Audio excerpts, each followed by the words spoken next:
Antoine de Saint-Exupéry was flying his final mission when his P-38 Lightning vanished over the Mediterranean. The famous author of The Little Prince joined thousands of missing airmen whose fates were sealed by war. Wreckage found in 2004 seemed to confirm the obvious. Then Sahara farmers digging wells struck metal 12 feet underground.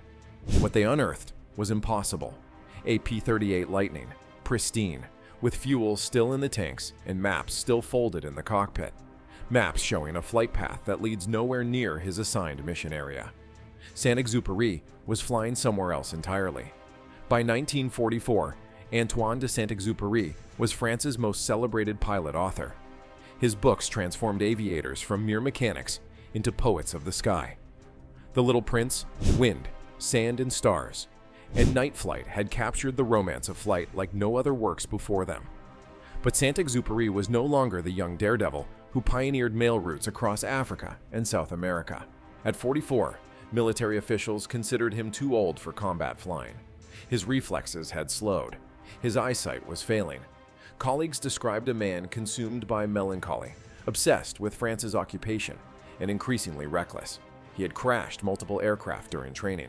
His commanding officers wanted him grounded, yet somehow he remained on active duty. On July 31, 1944, Saint-Exupéry departed Borgo Airfield in Corsica aboard P-38 Lightning, number 4-2-68223. His assignment seemed straightforward: photographic reconnaissance over the Rhone Valley to monitor German troop movements. The mission was expected to take 5 hours. His aircraft carried cameras, not weapons. Ground crew later reported something unusual about his demeanor that morning. He seemed unusually focused, almost secretive. At 8:45 a.m., the P-38 lifted off from Corsica and headed northeast toward the French coast. Radio contact remained normal for the first hour. His last transmission came at 9:47 a.m., reporting clear skies and confirming he was on course. After that, radio silence, standard procedure during reconnaissance to avoid detection.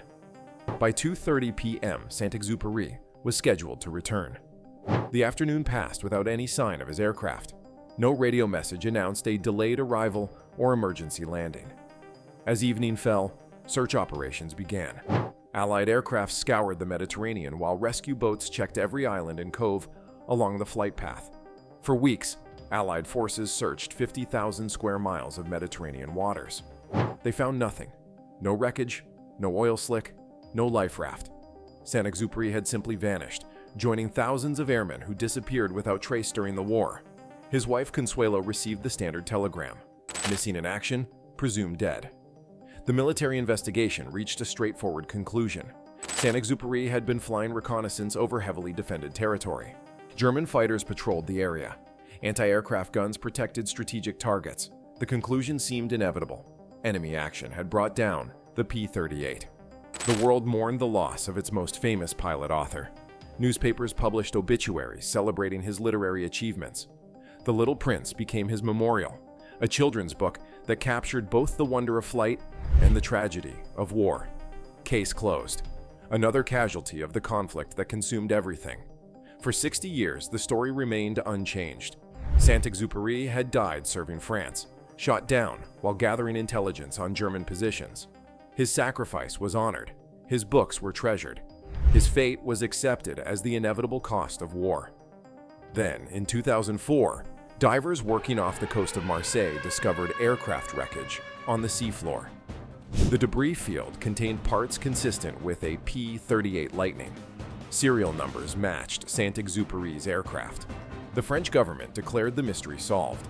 The famous pilot had crashed into the Mediterranean, exactly as investigators had always assumed.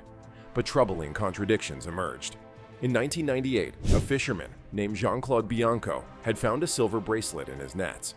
Engraved on it were the names Antoine and Consuelo, Saint-Exupéry, and his wife. The bracelet was found 50 miles from where the wreckage was later discovered. How had personal effects traveled so far from the crash site? In 2008, former Luftwaffe pilot Horst Rippert claimed he had shot down Saint-Exupéry's P-38. Rippert provided detailed accounts of the engagement, including the exact time and location. His story matched the Mediterranean wreckage site perfectly. The case seemed definitively closed. Yet aviation historians noted inconsistencies. The wreckage showed no bullet holes or combat damage. The debris pattern suggested mechanical failure rather than enemy fire. Most puzzling of all, the aircraft's cameras were never found. For a reconnaissance mission, the cameras were the most important equipment aboard.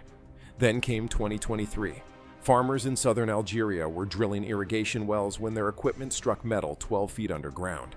What they unearthed defied explanation. A P-38 Lightning, nearly intact, preserved by the dry desert conditions. The serial number sent shockwaves through the historical community. 42-68223, the same number as Saint-Exupéry's aircraft supposedly resting on the Mediterranean seafloor.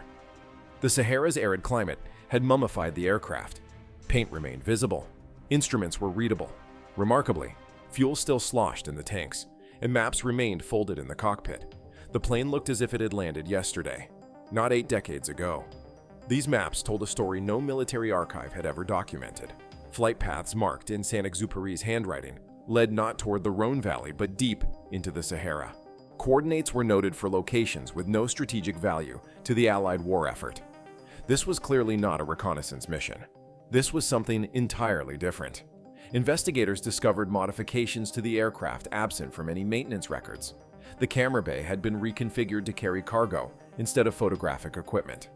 Weight distribution calculations suggested the plane had been carrying approximately 200 pounds of unknown material when it crashed.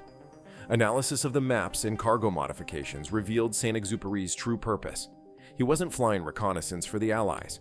He was attempting to reach Free French forces operating in North Africa, carrying intelligence documents that could have changed the course of the war in the Mediterranean theater. Weather records from July 31, 1944, showed unexpected sandstorms across the Sahara. Saint-Exupéry, flying without radio contact to maintain secrecy, became disoriented in the storm. His fuel ran out before he could reach his destination. The emergency landing in the desert was successful, but rescue never came. The wreckage found in 2004 belonged to a different P-38 Lightning that had crashed months earlier. Serial numbers had been misread or deliberately altered to close an embarrassing case.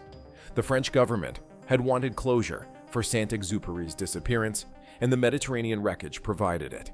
Recently declassified archives suggest Saint-Exupéry's secret mission was known to Allied intelligence, but never officially acknowledged.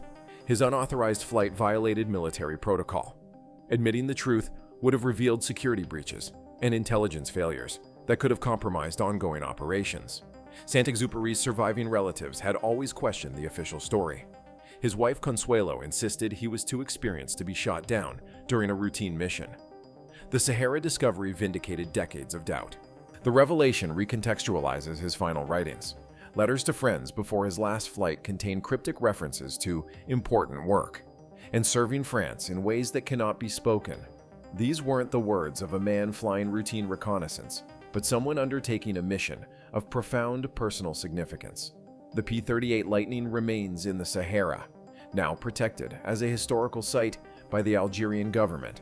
Saint-Exupéry's body was never found, likely claimed by the desert decades ago. But his aircraft, preserved by sand and time, finally tells the story he could never reveal. The author of The Little Prince died not as a reconnaissance pilot, but as a secret agent, carrying intelligence that might have changed history. The mystery of Antoine de Saint-Exupéry was never really a mystery. The answer existed from the beginning, buried in desert sand, waiting for farmers to dig deep enough to find it. For 80 years, the world mourned a pilot shot down over the Mediterranean. The truth is more extraordinary. He died serving France in ways that official history could never acknowledge.